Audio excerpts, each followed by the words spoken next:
Llega el segundo libro del universo Crímenes Ibéricos. Juicios de crímenes, el nuevo lanzamiento del exitoso podcast True Crime con millones de oyentes. 10 casos reales, 10 juicios que marcaron a la opinión pública en España. Escrito por la periodista experta y presentadora de televisión Carmen Corazzini, este libro nos lleva al corazón de las salas de vistas, donde se dice la verdad o se fabrica.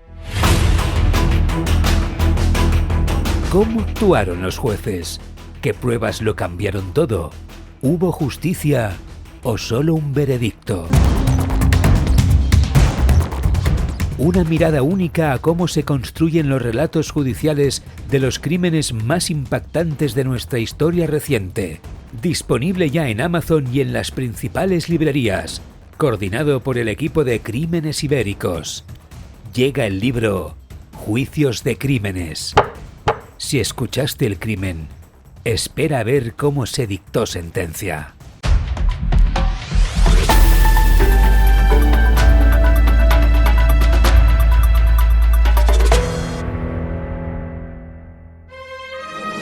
Upcast, que no te lo cuenten. Escúchalo.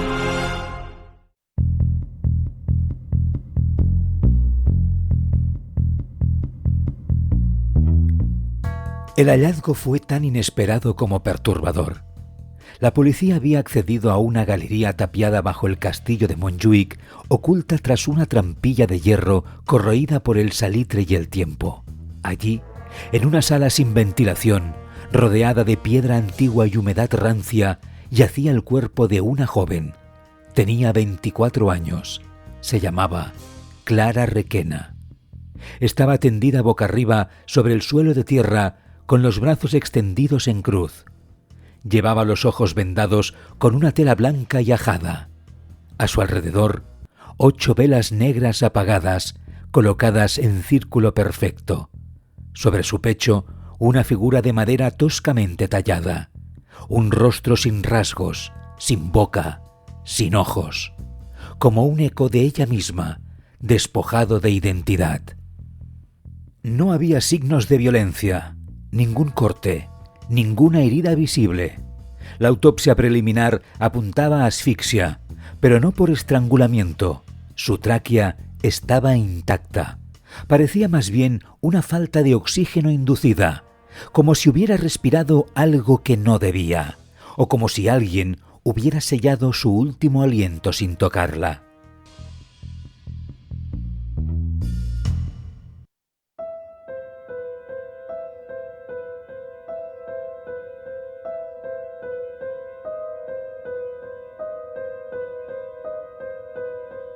El crimen sacudió Barcelona durante horas. Las redes se llenaron de imágenes tomadas desde el exterior del castillo. Los telediarios repitieron en bucle las palabras ritual, misterio, joven actriz. Pero Adrià Llop, periodista freelance, no se quedó con los titulares. Él sintió otra cosa, una punzada, una sombra conocida. La noticia lo sorprendió en mitad de un café frío, en el salón desordenado de su piso de Poble Sec. Cuando escuchó el nombre de la víctima, no la reconoció de inmediato, pero la descripción de la escena, el lugar exacto, las velas, la figura de madera, le produjo una sensación que no era miedo, era familiaridad. Adrià fue el primero en llegar al lugar como reportero. Usó su viejo pase de prensa del diario donde ya no trabajaba. Saludó al inspector de servicio con naturalidad y se infiltró entre los fotógrafos. No sacó su móvil, solo observó. Aquel túnel, aquella disposición. No podía explicarlo, pero sentía que ya lo había visto antes. No en sueños, no en películas.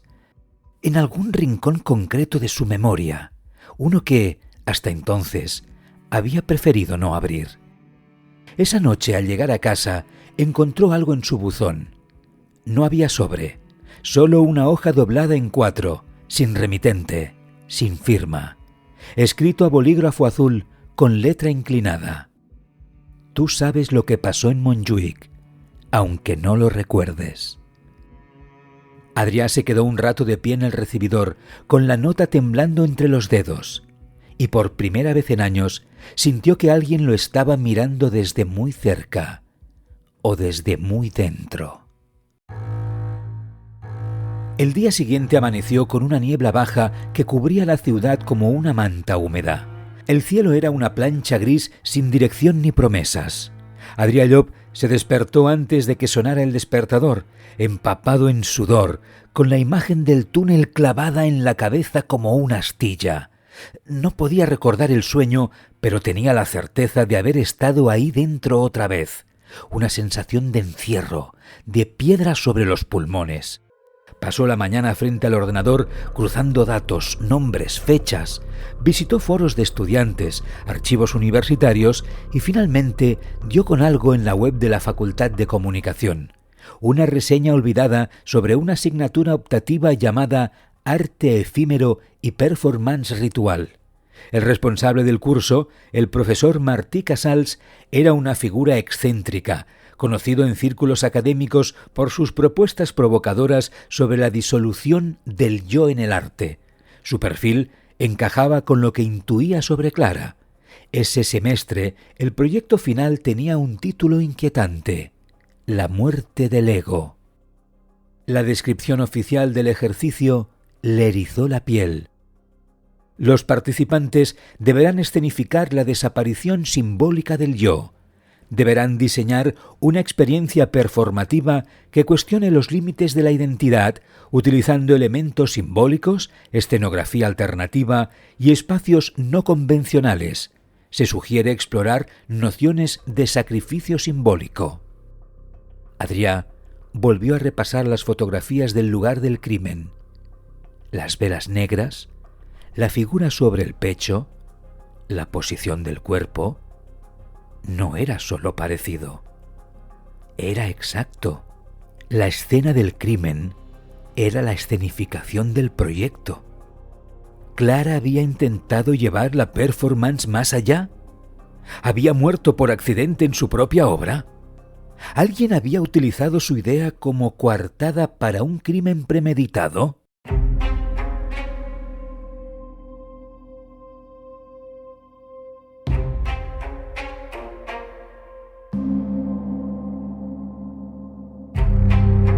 Buscó a compañeros del curso en redes sociales.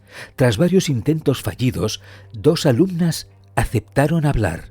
Paula, una de ellas, accedió a verse con él en un café sin pretensiones cerca del campus.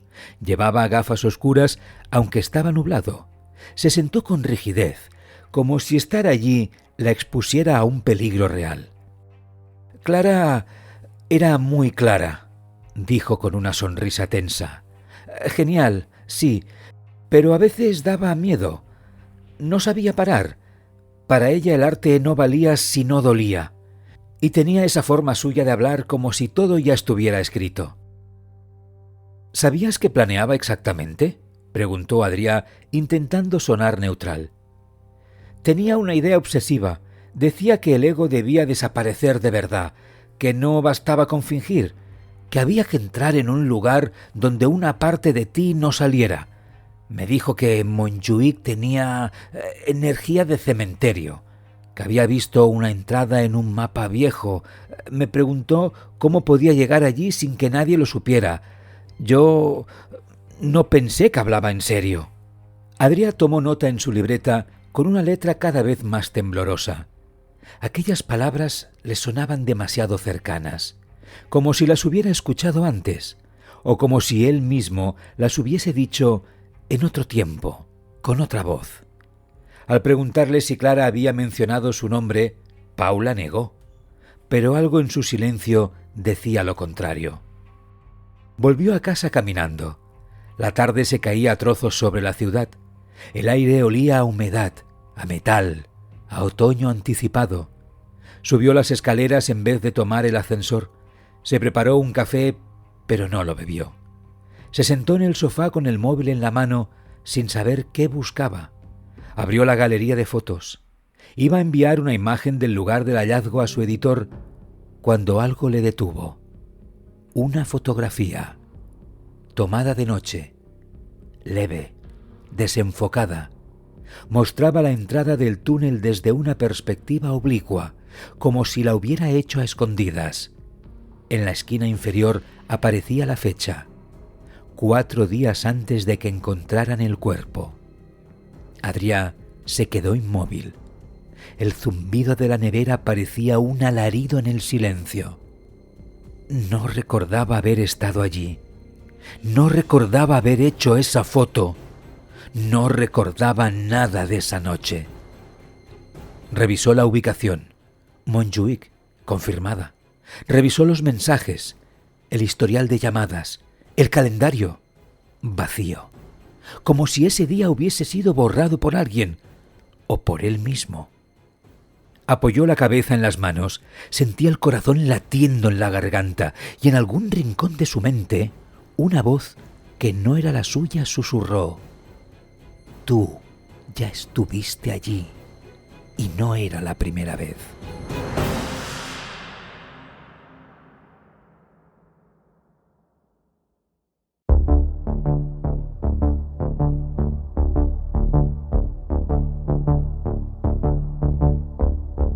Tres días después, a primera hora de la mañana, sonó el teléfono fijo. Adrià apenas recordaba tenerlo aún activo. Respondió con voz de sueño y al otro lado, una voz grave y pausada pronunció su nombre como si lo hubiera dicho muchas veces antes. Adrià Llop, inspector Marc Vives. ¿Podemos vernos? Quedaron en una cafetería junto al Parc de la Ciutadella. El inspector llegó puntual, con una carpeta bajo el brazo y aspecto de no haber dormido bien en semanas. No tenía prisa por hablar. Observaba a Adrià como si esperara que él dijera algo antes. ¿Me van a interrogar?, preguntó Adrià, forzando una sonrisa incómoda. No todavía, pero necesito que sepa algo. Vives colocó una fotografía sobre la mesa. Es el día anterior al hallazgo del cuerpo. Cámaras térmicas del parque. Esta silueta, aquí, es usted. Adrià miró la imagen. Era de baja calidad, pero su chaqueta, su mochila, incluso la forma de andar eran reconocibles. Se encogió en la silla. La garganta se le secó. No recuerdo haber estado allí esa noche. Lo que recuerda y lo que hizo pueden ser cosas distintas. ¿Me está acusando?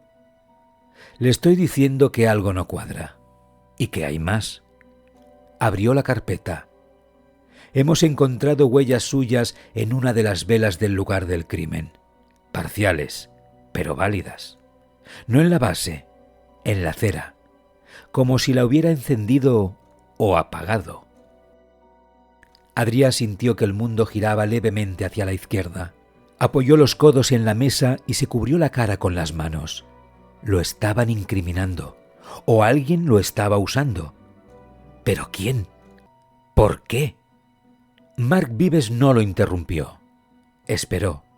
Cuando Adrià volvió a mirarlo, tenía una expresión distinta, de agotamiento, de duda real. Miré, dijo Adrià tragando saliva. Yo he estado enfermo. Hace años. Algo que ya no tiene importancia. Esa misma tarde buscó el número del doctor Vallverdú, su antiguo psiquiatra. Hacía casi una década que no hablaban. Quedaron en su consulta al día siguiente. Era un hombre amable, de rostro limpio, que no necesitó más de 5 minutos para darse cuenta de que algo se había reactivado en su antiguo paciente. ¿Sigues escribiendo?, le preguntó. Ya no, solo investigo, pero últimamente no distingo entre lo que recuerdo y lo que imagino. ¿Has tenido episodios de despersonalización? ¿Bloqueos?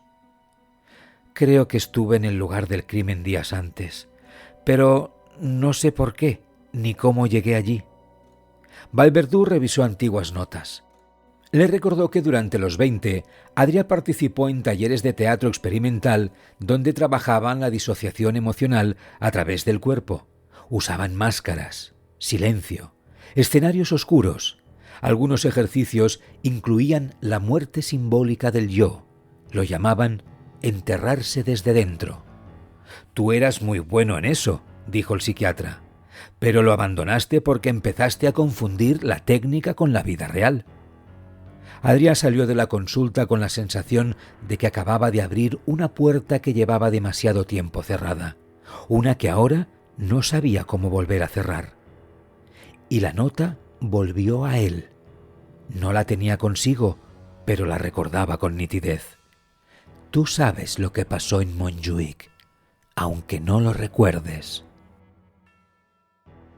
El inspector Marc Vives no era un hombre dado a las suposiciones, pero había aprendido con los años a leer patrones y lo que comenzaba a surgir en el caso se parecía demasiado a un círculo que se cerraba. 3 días después de su encuentro con Adrià, recibió una llamada del decano de la Facultad de Comunicación. Había revisado el archivo académico de Clara y había encontrado algo. Años atrás, Adrià Llop había trabajado como profesor sustituto durante un cuatrimestre en esa misma facultad. El curso era sobre narrativa simbólica y estructuras de identidad en la ficción.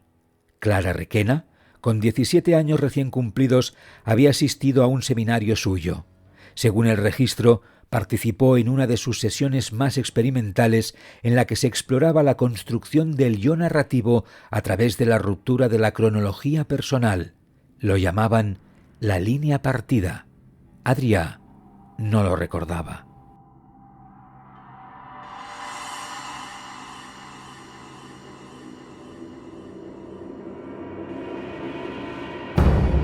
El hallazgo cambió el enfoque de la investigación. El equipo de cibercrimen requisó el portátil de Clara. Tras desbloquearlo, encontraron un archivo de texto con fecha reciente. El título era directo: Llop y la identidad disociada. En el documento, Clara analizaba en profundidad algunos ensayos antiguos firmados por Adrià en blogs de teatro alternativo, donde abordaba la posibilidad de borrar voluntariamente la identidad escénica para acceder a un yo más puro. Sus palabras eran inquietantes.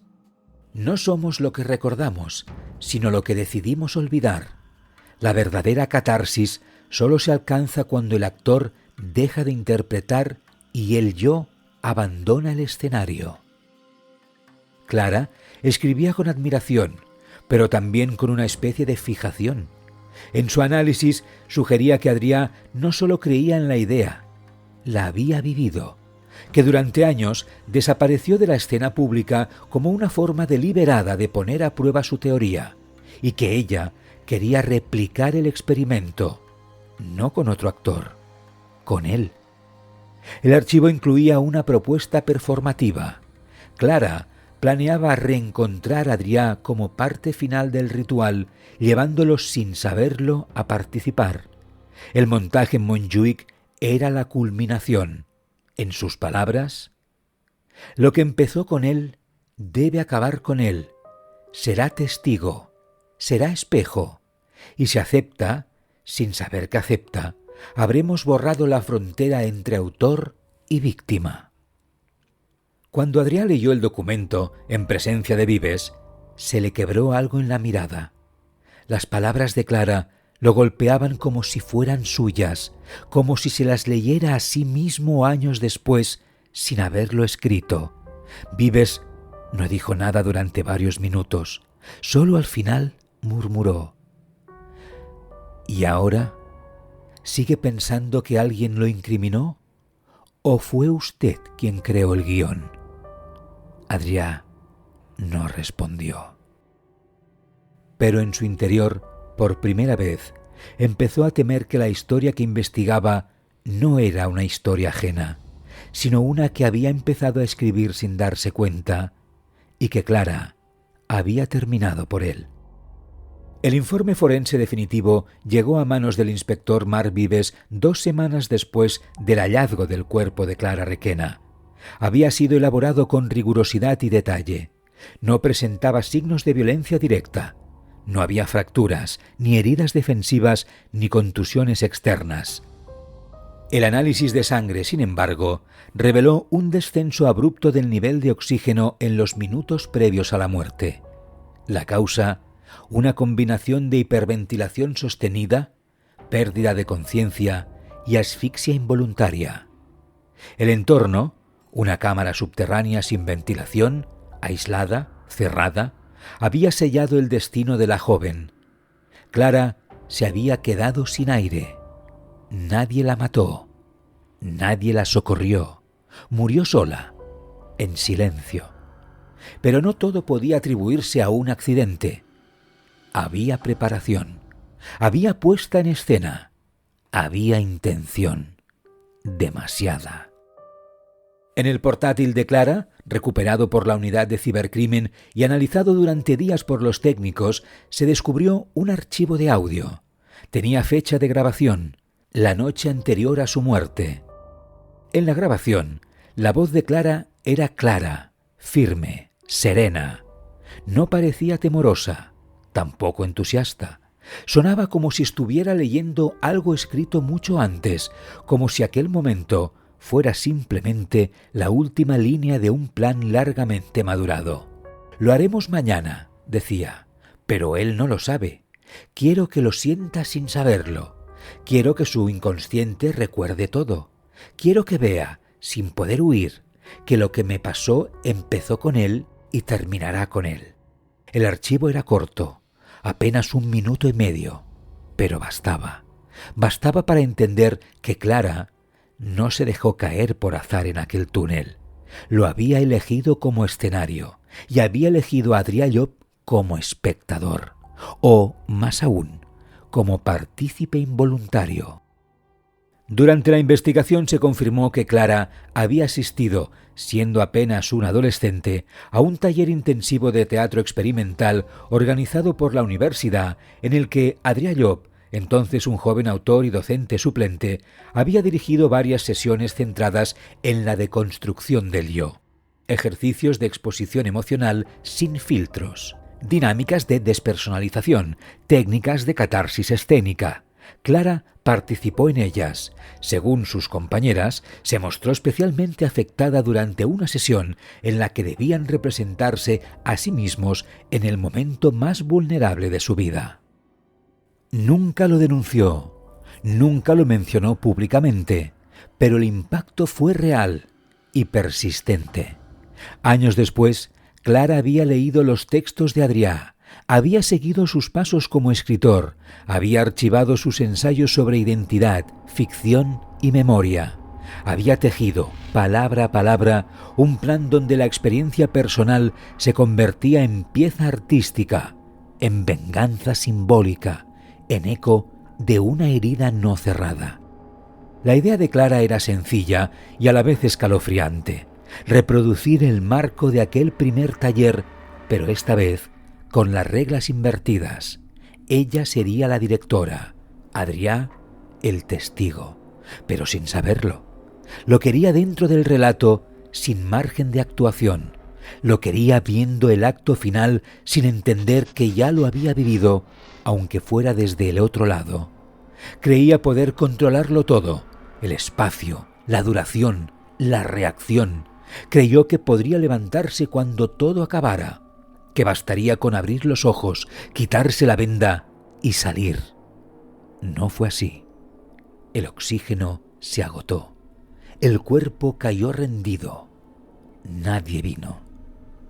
El fiscal, tras revisar el informe forense, los elementos contextuales del curso universitario y el contenido del audiogramado, archivó el caso como muerte accidental en el marco de una práctica artística extrema ejecutada sin supervisión institucional. No había pruebas de agresión. No había autor material del hecho. Legalmente no había crimen. Pero las consecuencias no se detuvieron ahí. El nombre de Adrià Llop quedó definitivamente marcado. Aunque no fue imputado, la prensa trazó titulares ambiguos, sugerentes. Algunos medios hablaron de la estudiante atrapada en la obra de su antiguo profesor. Se escribieron artículos, columnas de opinión, hilos interminables en redes sociales. Su pasado fue escarbado sin piedad, Aparecieron antiguos alumnos hablando de ejercicios demasiado intensos. La universidad le retiró su vinculación. Las revistas culturales dejaron de responderle. En apenas 2 meses, su carrera se desmoronó como una fachada mal apuntalada. Pasaron los días, luego semanas y finalmente meses. La historia quedó atrás, pero no para él. En una madrugada seca de enero, sin viento ni luna, Adrià regresó a Montjuïc. Subió caminando por el sendero lateral, evitando los accesos principales. Llevaba una linterna y el móvil en la mano grabando. Nadie lo siguió, nadie lo esperaba, solo él, el túnel y las preguntas que aún lo asfixiaban. Cruzó la verja oxidada, entró en la galería. Todo estaba limpio. No quedaban velas, ni símbolos, ni rastros de lo ocurrido. Las paredes eran frías, ajenas. Solo la piedra seguía ahí, testigo mudo. Se detuvo en el centro exacto, encendió la linterna, observó cada rincón como si esperara ver algo invisible. Levantó el móvil, grabó su rostro y susurró: «Lo único que no entiendo es por qué me dejó aquella nota». Guardó silencio. Sonrió apenas. Una sonrisa ladeada, desprovista de consuelo. ¿O fui yo quien se la escribió? Detuvo la grabación, bajó la mano, salió del túnel sin mirar atrás. La piedra volvió al silencio.